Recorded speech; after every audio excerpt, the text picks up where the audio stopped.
interviewed 7 talented artists. Content or product. Yeah. Don't work for the algorithm. Let the algorithm work for you. They're just stupid memes, right? It can be really hard. It's quite difficult. Asking them to share their top advice for anyone looking to start or grow a successful art business. These tips could be the game changer you need to transform your small business for good. I'm Samantha, a beaded jewelry artist and small business owner. I had so many questions and faced a ton of challenges. So I reached out to other artists to get their tips and advice, just so you can get past these small business obstacles. I'm here to share what I've learned along the way, so you can grow your successful art business. I'm here with Castanix, Umbrella Bones 2099, Joan Metz. Sean Cochran. Art by Bag, Little Rain Stories, Valentine Rotten. Pink Olive. Tell me about your business and what is your social media? I primarily focus on making cute, kitschy pottery, and my @ is @Castanix. My social media, you can find me Vinny Square on Instagram under Umbrella Bones 2099. Queer cartoons, mostly like gay furry stuff, to be completely honest. Mostly do kaiju stuff, so like Godzilla, Gamera. My business is drawing really silly things. It can be fan art, it could be sharks. I love sharks. Little Rain _story. I mostly post it on Blue Sky and Instagram. I run a sort of like creepy, cute illustration art business. I sell a lot of stickers, prints. How long have you been selling your art at in-person events? About 5 years, but I've started taking it much more seriously in the past 3 years. Yeah. This is going into my 3rd year. I got started pretty early. I bought my first booth at an anime con when I was like 15, going on 13 years ago. Oh, golly gee. I started doing it in 2012, and then I took a break and started up again in 2017, and been doing it since then. It's a long time. Congrats. I think I've been selling for 2 years, maybe a little bit more. I started super small. I was hand cutting all my stickers, wasn't laminating them, printing everything at home. I mean, I still do, but it's much higher quality now. It's been only up from there. Awesome. Well, I'm glad to hear that. Yeah. Doing some upgrades. I love it. I've only been doing this for around a year, but so far it's been really awesome getting to meet everybody and all the different vendors and seeing the different skills that they can do. It's really cool. I think I've been selling my art 3 or 4 years now, probably 3.5. What advice would you give to aspiring artists or vendors starting out? Biggest advice that I would give anyone is actually to start with markets. The reason why is because I feel like it really gives you that confidence and push when somebody is physically in front of you and buying your pieces, buying your art, the things that you are passionate about. So I feel like that is the best step, because then you have that validation that you really wanted in the first place. Like, can I make it as an artist? I would advise having a lot of variety, because there's people that come in searching for cheap stuff and expensive stuff, so you want to appeal to both. I have dollar stickers, and pretty much anything under $5 is pretty much a guarantee, I'd say. I feel like that's really good because it caters to everybody. I would have a very clear idea of how you want to represent yourself. Make sure that you're always making things that you actually want to make, because the last thing you want to do is just be trying to chase trends, because by the time you get something done, it's going to be passe, and also it might not even be what you're super into. So just lean into what you really like doing and get good at it, and eventually you'll find your niche. I definitely agree. I feel like it shows whether or not you actually appreciate the art that you're creating. It shows immensely in your product. I'd say start small, start modest, and be willing to build from that. Just because you see a lot of people who have been like doing this for a long time with really elaborate setups in terms of like products they offer, you don't necessarily have to like do that right off the bat. So start small, start manageable, and build up from that. I wish someone had asked me this when I was just starting. First things first, make things that you love. Do not spend any time making things that you don't love, because it will come through in your art. If you don't like something, people will be able to tell. If you love something, people will love it just as much as you do. Your art will speak so many more words than you have to. And the second thing is make friends. When you go to markets, talk to people that have art that attracts you and figure out why it attracts you, and talk to those people, talk to them about their process and about their experience with vending. That's something that helped me grow a lot, and I wish I had done it sooner.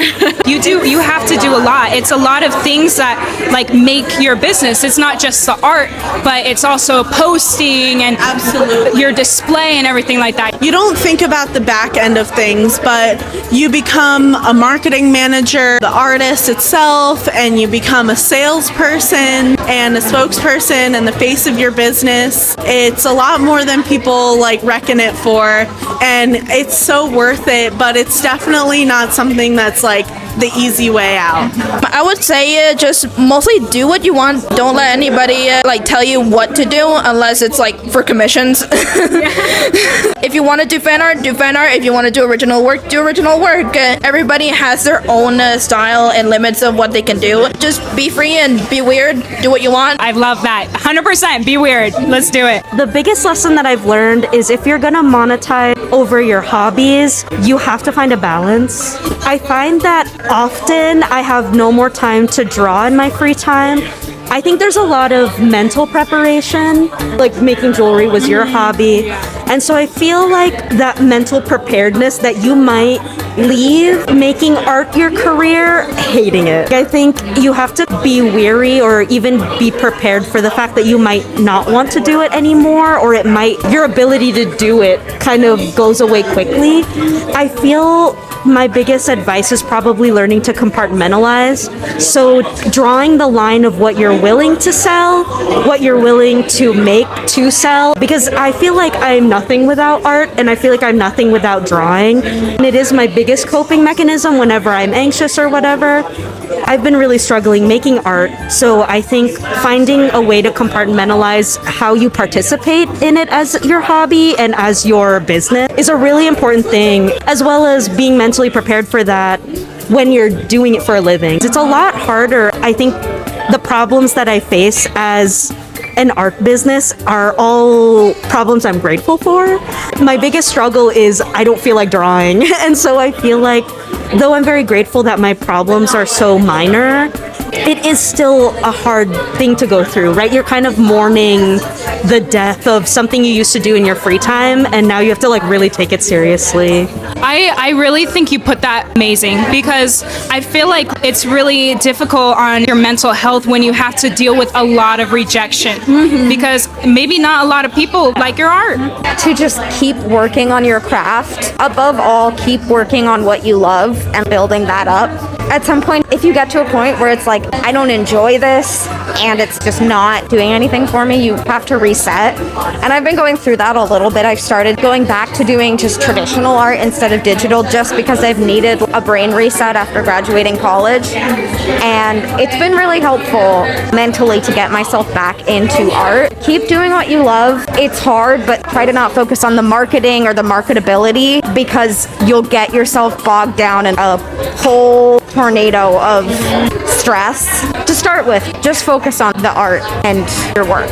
Do you have any tips for building a successful art business? The one thing I would say is, more than anything when it comes to your art business, is to be consistent. I definitely struggled with that aspect, and that's really when I see those followers plummet or people not, continuing to consume my work.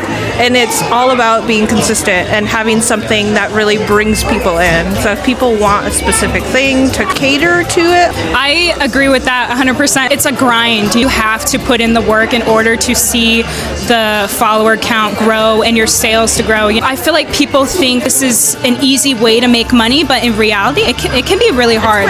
It's quite difficult. I would say branding yourself very distinctly, having a logo, having a color palette helps out a lot.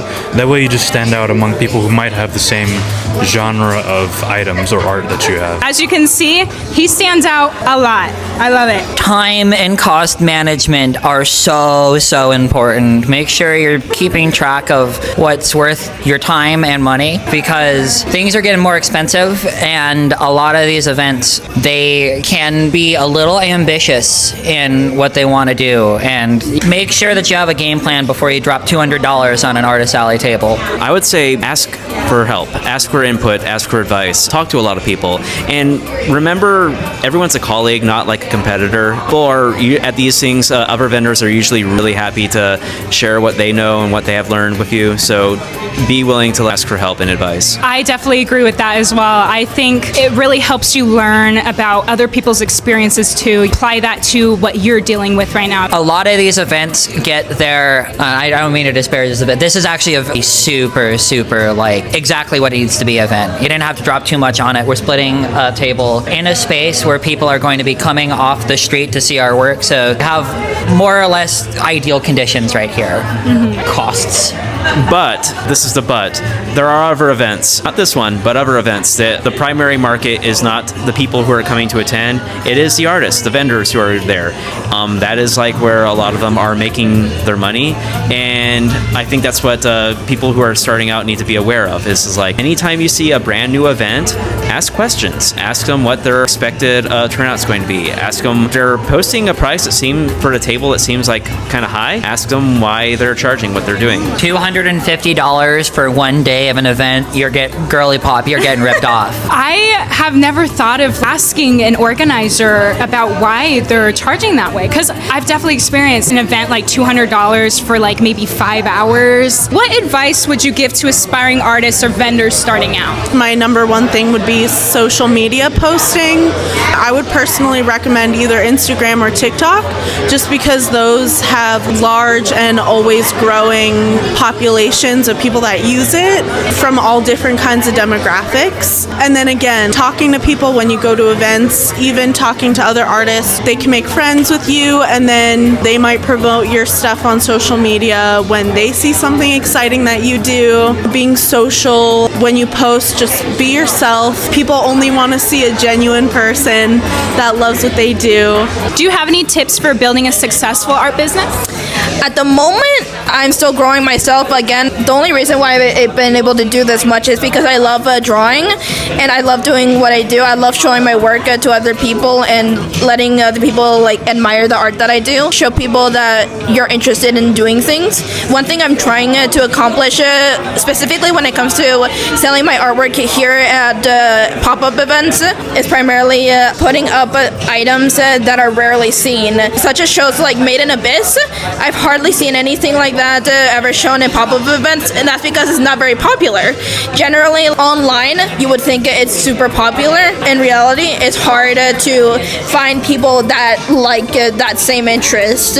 So whenever someone says, I hardly see any of that, I love seeing the reactions that people have whenever it comes to that. I feel like that's perfect, because it's like these people, they're not used to seeing the art that you do, right? Of these specific like shows and franchises and stuff like that. Seeing their reaction, I bet it means a lot to you, right? It's like, it's very warm because that person likes the same things as I do. Generally, I just love being in this community. It's very special and it's very welcoming indeed. No matter what, if you fail or succeed at something, and especially when you fail or you get rejected, at least you did it the way you wanted to and you didn't compromise.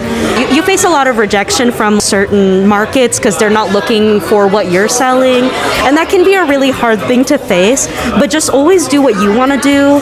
Try not to follow the trends because they really do blow past. They really don't last. If trends take over and your business kind of fails a little bit, at least you know that you're making art part of you and selling the things that you want to. All of my artwork is like my favorite dolls or my favorite toys and my favorite monsters, and there are times that I vend at places where the reception is rude, and there are a lot of people who are so proud to be a rude person in front of you.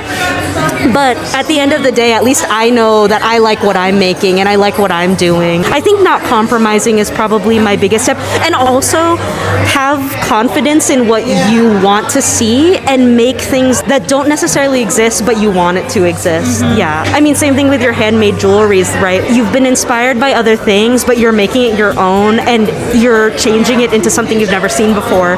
So you can always have that. You'll always have that integrity that you can say that you're making something that other people haven't made because you've made it your own. I do think it shows when you are passionate about what you're doing and your artwork or your craft. If you're just doing it like what you said for the trends never last. They're never that good. They're just stupid memes, right? Yes.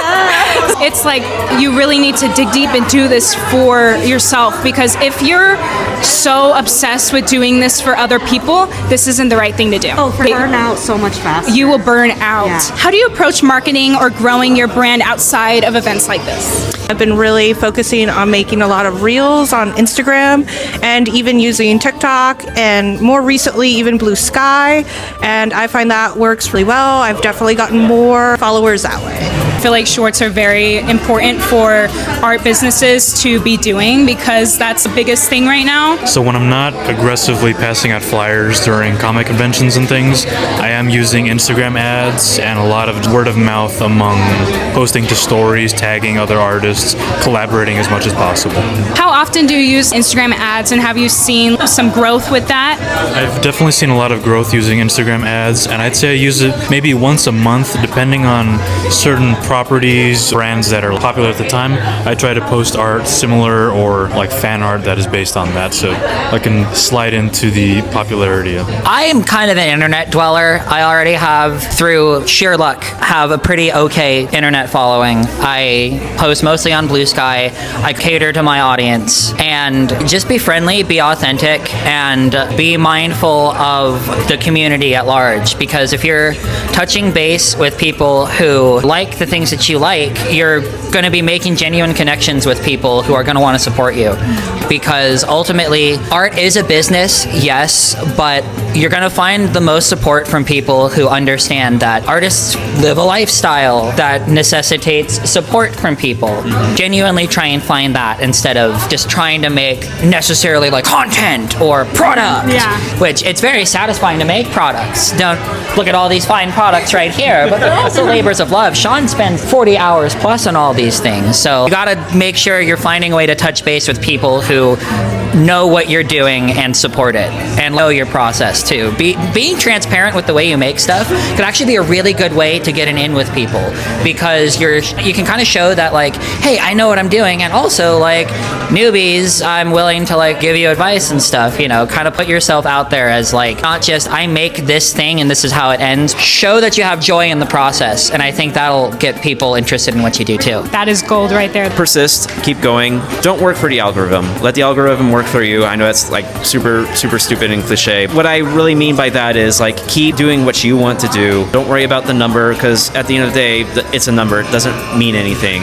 Just keep being persistent. Keep creating your artwork and putting it out there. Mainly through social media. I try to post at least once a day on TikTok. I feel like TikTok is where I've found the most success in terms of getting the word out there about my art and my business. I don't have the budget to do promotions, paid advertising. My biggest advice would be just post as often as you can, make art that you love, so when people see your process, they might relate to it, they might think something's interesting, and as you post about that stuff, people become more interested in the final product and wait and see what that is. And then when you show your final product, you can be like, hey, I have this linked on my shop, and the people that love your work are going to support you. I'm trying to build my brand doing commission work, as well as show the fact that I have items on sale on my Ko-Fi shop. Ko-Fi sadly does not have much traction in terms of online selling, though it does help every now and then. On Blue Sky and Twitter, I do a lot of like Sonic OC artwork, or well, Sonic related artwork for commissions, and that's honestly what really helped me expand to what my booth is now. That, as well as the furry community in general, is very welcoming and helping me do all this. So you would say try your best to find your community, right? Yes, indeed. So I've heard a lot of people are on Blue Sky. Would you recommend that website for artists? Yes, I do recommend it. It's very similar to Twitter in the sense that it's more friendly towards the artists just coming out. I've noticed that I've had a lot more traction on my posts than I ever did on Twitter. Only after a few months, I only have like 600 over on Blue Sky. Gaining the followers is really easy. Brand identity is probably a really difficult thing to think about, because you kind of have to think about how other people will react to your perception of your own brand, while also, like I said, keeping to who you are and what you believe your brand to be. And so I think maybe even making like mood boards to keep yourself in track, because I think with social media it's so easy to scroll through and kind of lose yourself. Your brain rots into the idea of what other people are doing, like with infographics and that sort of thing. So I think one, strong brand identity. If you keep to who you are and what your brand's personality is, and I think drawing that line as well, the difference between your own personality and your brand's personality, you have to treat it as its own person and kind of listen to the needs of the brand itself. I think strong brand identity will take you a long way. Do you have any upcoming events? What are they and where? Well, I have some upcoming events in Phoenix, Arizona. It's at the Asian Cultural Festival from March 29th through the 30th. Oh, yeah! So my next upcoming event is Tucson Comic Con. It is Labor Day weekend at the TCC Tucson Convention Center. Sean, you should probably lead into this one. Sure. This is actually my last Tucson-based event until the end of summer, but I'm helping to organize Tucson Zine Fest, which is coming up in 19. I won't be vending at it, but I'm helping to put it on. But after that, in May, I'll be going out of town. Me and a friend are going to go to Chicago for a kaiju-themed convention. It's called All Monsters Attack. And then I'll be going by myself at the end of May to Kaiju Brooklyn, which is another kaiju-themed That's exciting. Got a lot of traveling. And I'm going to be doing Zine Fest and hopefully Tucson Comic Con, but as of right now, they're still sorting through applications, so we'll see. And after that, I don't know. I think I'm just going to like pop a squat at the Louvre until they tell me to leave and hawk my wares there to true appreciators. Sometimes that's how you do it, right? Yeah. My next event is Game On Expo, which is in Phoenix at the Phoenix Convention Center, and it's a convention entirely based around video games. One of my favorite things is playing video games, and this will be my second year going to Game On, and I'm really excited, and I definitely recommend trying it out. Congrats on that. Wow. Game On. That's awesome. Not every pop-up is really for me. I am very local and sadly cannot go to like Phoenix or anywhere else because highways scare me. I understand that. I always post on Instagram when I will be doing another pop-up event. Follow her on Instagram so you know when her next event is. I'm doing For Better or For Worse. It's in Mesa, Arizona, and it's April 26th, and from 4 to 9? Something like that. Something like that. That's my next event and potentially my last event. So I'm kind of excited. I feel like I just need a break because, like I said, I feel like I just need to focus on making art for myself because, you know, I think I've gotten really good at making art that I'm trying to sell, but whenever I sit down to sketch something, I don't remember how to do this. Are you planning on like taking a break and then getting back in it, or are you just kind of feeling the water? I'm still trying to figure out what I want to do because I kind of want to go back to beauty school. I just need a better studio space because right now it's like half of my bedroom is my studio space, which I think is a really important thing too. I do all my online orders and my shipments. I package all of the merchandise and that sort of thing. I do inventory there, and it's just becoming so cramped. Is it just like mental clutter, or do I genuinely want to take a break? So I guess we'll see as it goes on because we're moving. Since becoming an official business, I've really focused on merchandise that sold well rather than making like big paintings, and I really miss my oil paintings. I miss charcoal, so I think I just miss the physical media. And I'm sure there is a place for that in these vending opportunities. The rebrand of it just becomes too much. Like I said, I want to learn how to draw that line of just doing things because I want to and not because I have to think of all the admin stuff. That's the hardest part of running a small business is you're your own admin, and that really sucks. It's so much work, and it's a lot. We don't get paid for that part of it. I'm trying to build my future with my wife, and we're basically working like 18 hours a day because we get home and we're doing inventory, like we're sending out 1 million emails and or making graphics all day long to post, making all of our posts for the week or whatever. A small business like this, it is like work 24/7. Like as soon as you wake up, you're on Instagram. Oh, what are the DMs? Who tagged me in a post? Did I get any orders? Stuff like that. It's constant. Your mind is always on the business. Yeah. I never get a break. I'm just kind of always thinking about the next thing. And as well as in the behind the scenes of a business, you're planning your holiday drops well into the year and stuff like that. You're always thinking about it, but it's hard because I feel like this is the highest that I've been in terms of my social media and that sort of thing. It's hard. I feel like maybe that's what I need, is to just make the hard decision of walking away for a little bit and truly evaluating if I want to keep doing it. It's always been fun. It's a good problem to have. I feel like it's good for a detox. Yeah. It will really show you what is wrong. You know, like when you're trying like an elimination diet, right? It's like, damn, I'm breaking out. What is it? Yes. Oh, it's my business. Okay, I'll stop it. No, I need to learn to stop being a people pleaser.